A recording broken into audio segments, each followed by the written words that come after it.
everybody. Welcome back to another episode of Executive Conversations. In this podcast, we talk about the behind the scenes of marketing, not the actual marketing strategies, but how do you actually make things happen? How is the role changing in these crazy times that we're in? I'm your host, Maeva Cifuentes, and I'm the founder of Flying Cat, an SEO and content agency for those who do not know me. And today I have Kathleen Booth, who is the Senior Vice President of Marketing at Pavilion. We've had a few other guests who are members of Pavilion. I myself am a member of Pavilion, and I'm really excited to have Kathleen on today. She's been posting a lot recently about things that are very relevant to the topic of this podcast, so I'm excited to dive into it. How's it going, Kathleen? Great. Thanks for having me on, Maeva. Yes, thank you for joining me. So I reached out to you because you've been publishing a lot about this changing role of marketing. We also had a roundtable with the Pavilion CMO department cohort. I don't know what it's called, the CMO function, a month or 2 months ago, when we were talking a lot about how the marketing role is changing. And so I kind of wanted to dive into that, what you've been talking about, what you've been publishing about, what you've been seeing, and the conversations you've been having about that. So what have you been seeing? Oh boy, where to start? I think there's a lot of discussion online about this and a lot of debate and a lot of angst. And I would say if I were to boil it all down, to me at least, and this is just one person's opinion, don't take it as gospel. I don't speak for the profession. These are all my disclaimers. But what I see is that there's just a lot of stress and anxiety amongst marketers who feel that there is an imbalance between the amount of pressure being put on them to deliver results and the support and resourcing they're receiving in order to drive those results. I think a lot of marketers feel like there's been this shift that has put them in a position where they're responsible for a pipeline, but there is a general kind of gravitation towards short-term thinking, which does not, it helps pipeline in the short term, but it really doesn't set marketers up to successfully do what they know how to do best, which is more of a long-term kind of demand generation and brand positioning and brand awareness strategy. And I think like a lot of this frustration and anxiety is bubbling up. Like you see it in a number of different ways. You see it in the short tenures of marketing leaders who are often scapegoated when things are not going well. And sometimes that happens candidly because the product stinks. Like there's a lot of, I've been in this position where I've been brought in to lead marketing at a company that was pre-product market fit. And then the CEO doesn't understand why marketing isn't going to be able to come in and miraculously save the day. If you don't have a good product, the best marketing in the world can't really solve for that. So there's the scapegoating. There's also often marketers are blamed when it might be a sales problem.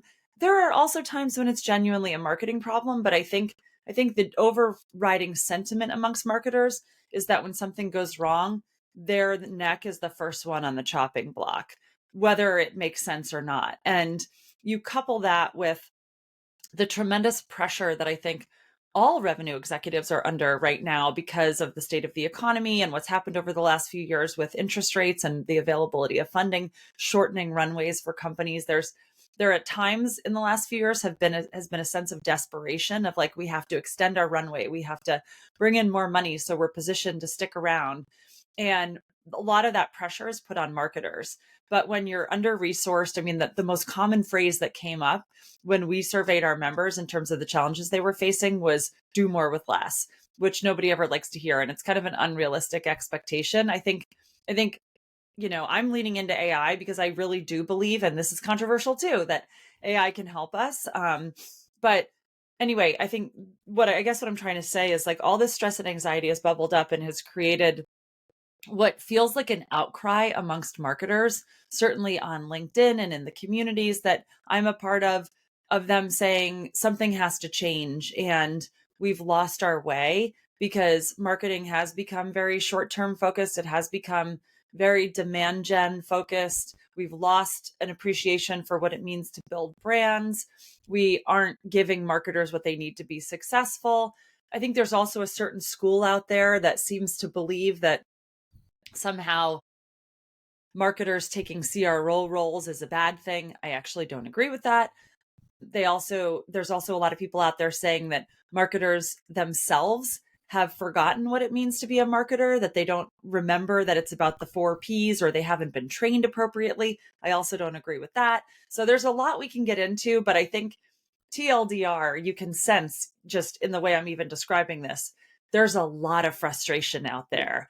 And that's what's leading to this conversation.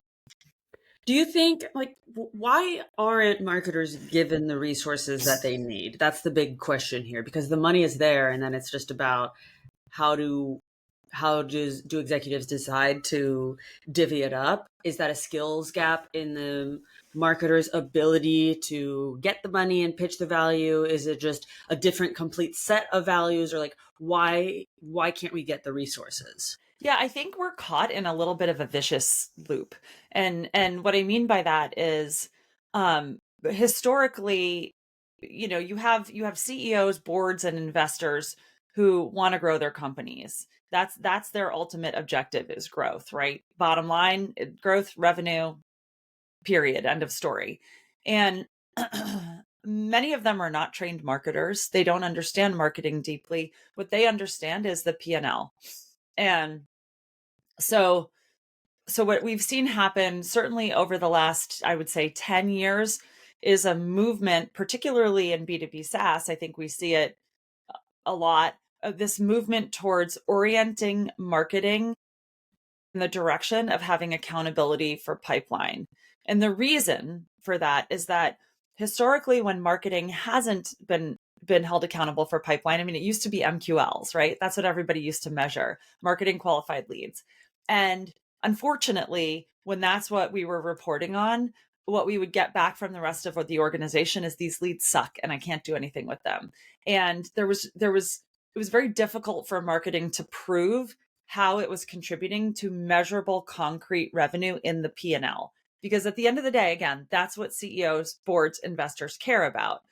There's all kinds of great leading metrics that marketing can speak to, but if it doesn't translate into money, then for those constituents, at least, it doesn't matter. And you can think that's a good thing or a bad thing. Like, I'm not here to cast value on that, but that is a fact. Okay. And so what's happened is the marketing profession in general, certainly in B2B tech, has shifted. And when you go to marketing events these days, you'll hear it said all the time, like, we have to stop talking about MQLs. That has to end because it's not working. And we have to start talking about pipeline contribution, or even like revenue that has been directly generated or sourced or influenced from marketing. That's the language that CEOs, boards, and investors are able to understand and willing to hear. And so I think in some respects, that's been a really good shift, because it's helped align marketing with the things that the people, and I would add CFOs to that mix, by the way. It helps us align us to the things that the people with money and budgets and the ability to free up money care about. So that has happened. But at the same time, when you start to align marketing to P&L, all of a sudden, then you do have this shorter term mindset, because you're looking at the P&L in terms of targets in month, in quarter, et cetera. And the things that contribute to hitting targets in month and in quarter are these like short-term demand gen plays. And it's a vicious loop, because like it works in the short term, but it produces a learned dependency, in the sense that, like, the more you fail to invest in brand as a foundational asset, the more you become dependent on short-term plays to hit your numbers. So there's a compounding effect that's happening, and I think we're suffering from. And to like circle back to your original question, to me, the piece that's missing, I don't actually think that I wouldn't blame marketers for a lot of this. I mean, I do think that we hold some ownership for educating people about this dynamic, and why short-termism eventually, ultimately is a bad thing. But I think this is a systemic challenge that we're dealing with, and it has to do with CEOs, CFOs, boards, and investors, and what they understand to be true, and how they understand what drives growth over the long term, but also systemically certainly in the Pavilion ecosystem, most of the companies we deal with are venture capital or private equity backed. And what that means is that there are very defined time periods during which you have to hit certain growth milestones. PE likes to exit in 3 to 5 years. Venture capital, the money runs out at a certain point. And right now we still, for better or for worse, are living in a time where there's just not a lot of money unless you're a sexy new AI tool. And so the reality is you either hit your growth targets and generate enough money to keep going, or you generate enough enterprise value that somebody's willing to continue to give you money to keep going until you can hit your growth targets. Like those are just the two realities, unless you're bootstrapped. And that's why you see more founders going the bootstrap route. You see people like Pavilion's founder, Sam Jacobs, talking about profitable, efficient growth, because like a lot of people hear that and they read it as being anti-brand. It's not. What it is it's pro independence, meaning like if you're growing profitably and efficiently and you're generating cash, you don't have to be completely beholden to your investors and your board. You'll have the runway to keep going regardless of whether you get another round of funding. So this is a very long answer to your question. I hope that No, that's what it you were makes looking for. sense. Yeah, and it's, I've been speaking to a lot of people about this topic, and the kind of conclusion. So we're saying, yeah, marketers need to educate executives, and you said we can do that up to a point. But almost everybody that I've spoken to, or I would say everybody I've spoken to, pretty much said it comes down to the CEO and whether they believe it or not. And if not, I basically have to change companies. You speak to a lot of marketers, you have a whole ecosystem. Do you know of anybody that's been able to educate themselves into getting brand budget or into not thinking so short term? Is this an actual thing that you've ever seen? It's a great question. And I would add, by the way, just to back up for 1 second, I would add it's both like vetting the CEO you're going to work for, but it's also deciding, do you even want to go into the VC or PE backed ecosystem? Because that in it also is a choice, right? Like, and you're choosing to be a part of a system that has this high growth, short term return mindset. And so you might want to choose a company that's bootstrapped or that isn't, VC backed. But your question is like, have I ever seen anybody educate their way into it? This is a tough one. I don't know that I can think of a concrete example. What I can think of is that there are CMOs who have been big brand CMOs who have placed big bets and they've paid off. And I think it's like there also is a willingness to stick your neck out, and if you're able to do it successfully, you build trust that way. Some of the ones I'm thinking of, like Latany Canant at 6sense, is a great example where she's been doing, events that aren't necessarily like revenue driving events and investing in community since the early days of 6sense. And that has really, really paid off. But I think she's done it successfully. So there's a little bit of a like, is this a chance you're willing to take? Because I think also as a CMO, you can stick your neck out and take big bets, and we should all be doing that. But if they don't pay off, and if you don't have a CEO that believes in this over the long term, that's when you're risking your career. And that's where I think marketers feel stuck, because a lot of us think, I know what I should be doing. I know there's a great big bet I could place, but I also know that there's zero tolerance for failure. And so why would I do that to myself? And it forces suboptimal decision making. And by the way, this is part of why Pavilion advocates so strongly for revenue executives to have guaranteed severance, because we think it's actually better for the company, because it reduces that fear, that dread that the CXO feels, and it gives them the conditions where they're like, okay, I'm going to place this big bet, and if the worst thing happens, I have a cushion. And so it's okay for me to take this risk. Is there zero tolerance now for any kind? Because that makes it sound like you can't experiment at all. No, I don't want to give that impression. I think there's some companies and CEOs where there's zero tolerance and they're operating out of a place of fear and they don't really believe in marketing. And so those are environments where trying to like place bets and use that as the way to educate the CEO is a much riskier proposition.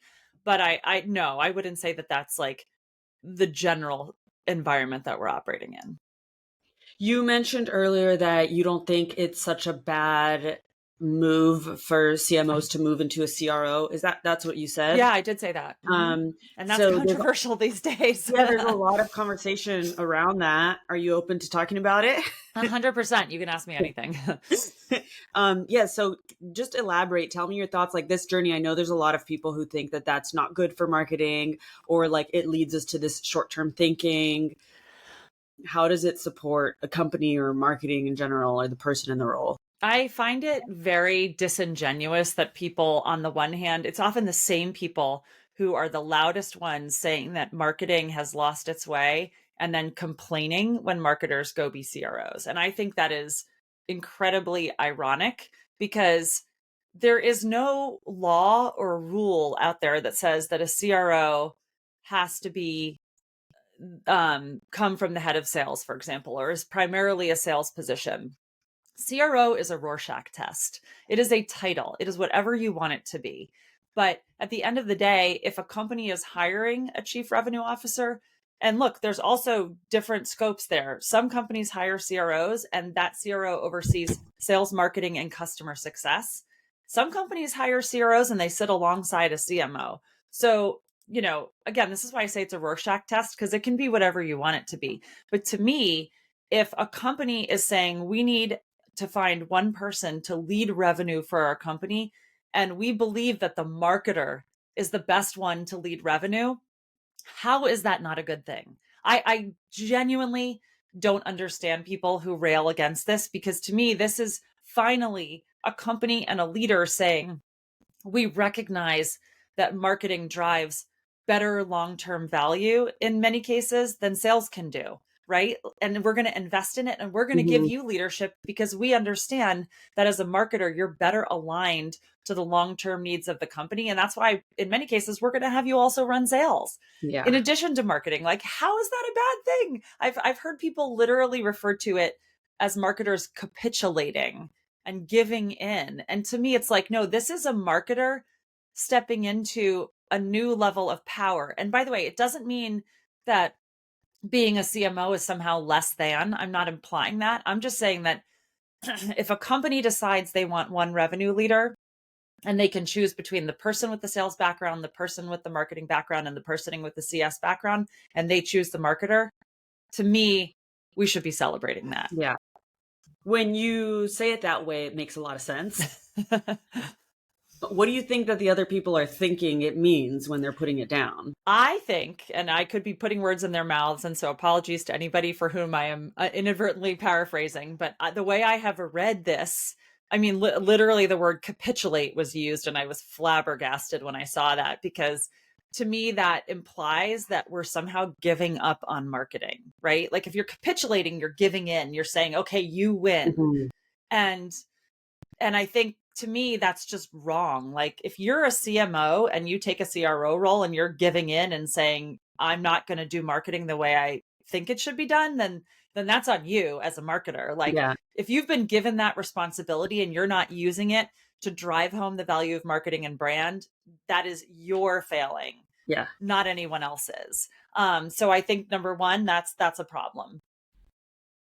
I think a lot of them also feel strongly that there's something wrong when a company appoints a chief revenue officer and they put marketing under that position. And look, as a head of marketing, I'll be upfront and say, I don't want to work for a CRO. I want to be the senior most marketing person reporting directly to the CEO in the company. And so in many cases, I agree with that. Like, unless I'm the CRO, in which case, selfishly, great, I'll run it. But I, it would scare me to report to a CRO who came from a sales background, because I would be worried about this gravitational pull towards becoming very short-termist. So I understand that, but I don't understand when we think it's a bad thing that the marketer rises to that role. And people, by the way, will take issue with me saying rises. And I'm not saying that to imply the CRO is better than the CMO or should be. I'm just saying it to acknowledge that some companies have made the choice to put that seat above a CMO. That is just a fact. And when the CMO then becomes a CRO, it is factually, objectively, like rising in role. So I don't always want that to be the case, but that is the case in many companies. It also encapsulates more responsibility. Or Yeah, if you're overseeing CS and yeah. sales and marketing, yes, it is an increase in responsibility. Do you think it's just because the ones who say that we're giving up if we take that role, it feels like apprehension against taking responsibility for something, for I just find it revenue? candidly offensive because I don't think anyone should judge somebody else for the roles they take first and foremost. Like, let's Yeah. just stop there and be like, if you're sitting there judging somebody for the job they took, shame on you. Shame on you, no matter what the job is. It is nobody else's business, the job that someone else takes. And the reasons they take it, you don't know what they're trying to do in their career. You don't know what their Mhm. life situation is. Like, I flat out think that it is wrong and harmful to ever judge people for the jobs they take. And like, look, as Pavilion, I will come right out and say it's not our job to tell people what jobs they should take. It's we see our role as like we should be educating and empowering people to be successful no matter what go to market job they want. Like, we're not going to support you if you want to leave and become a doctor or a therapist, but if what you want to do is be a go to market executive, it's not our position to tell you what your job should be. It's our position to say, "Hey, you tell us your goal and we're going to help support you." So Mhm. that's how I think about it. It's really interesting that people have very strong opinions about this. I can't really wrap my head around it, but I guess to each their own. Yeah, yeah. And I wonder if when you move into that role, and I guess again, this probably really depends on the person who is moving into the role and the company that they're working for. But I wonder if you always have had a marketing background and you move into a CRO role, what does that do for how does that shape the way you now think about marketing? Yeah, it's a good question. And I think it's like how does it shape how you think about marketing and also how you think about sales and CS? Because if you're in a CRO role, ultimately you are responsible for revenue. And I think that this is, as we talked about earlier, a lot of this is starting to happen with marketing anyway. So there are plenty of marketers out there that already have what it takes to be a great CRO because they're thinking along these lines, whether you agree with it or not. Hmm. When you become a CRO, you are judged on the money, on revenue, on profitability. That is the measure of your worth in that role. And so you have to allocate capital in human resources and develop strategy in such a way that is going to ensure the company hits its revenue targets. And when you sign on to that role, you're signing on to the targets, by the way. So, regardless of what those targets are, and I think that's where it forces us as marketers to make hard decisions, but in a good way, right? Like, this is where you will finally be in a position to really say, like, what is the right split between sales and marketing and customer success? Because let's not forget that expansion is such a valuable source of revenue as well. And like, how should all these teams be supporting each other? I think that's the point where we really have to look at it agnostically and make the best decisions for the company. And you do need to balance short and long term, because if you plan to stay in the role for any length of time, your decisions that you make today will come back to either bite you or support you in 6 months, 12 months, 18 months. And so you're in this way, like, in some ways, I'm kind of arguing for a CRO role, even though in many ways I don't agree with it. But it does create a sense of alignment because you're having to like look holistically across all Hmm. functions and make this decisions that support the good of the whole business. Kathleen, this feels like a good moment to wrap it up. This has been a really, really insightful chat. I'm really glad that you were able to join me today. Thank you. I feel like we had a spicy conversation, but Yeah, I can't hopefully wait. people find it useful. I think they will. We haven't had this conversation yet on the podcast, so it's really nice to have your unique perspective, especially because you are talking to so many different go to market roles all the time in your role at Pavilion. For those who are watching, please do connect with Kathleen. If you're not yet in Pavilion, check it out. I've been a Pavilion member for like a year and a half now, I think, and it's a really wonderful community. A lot of great people in there, a lot of great education and events. And if you enjoyed the episode, please give it a like and a share, and we'll see you next time. Goodbye.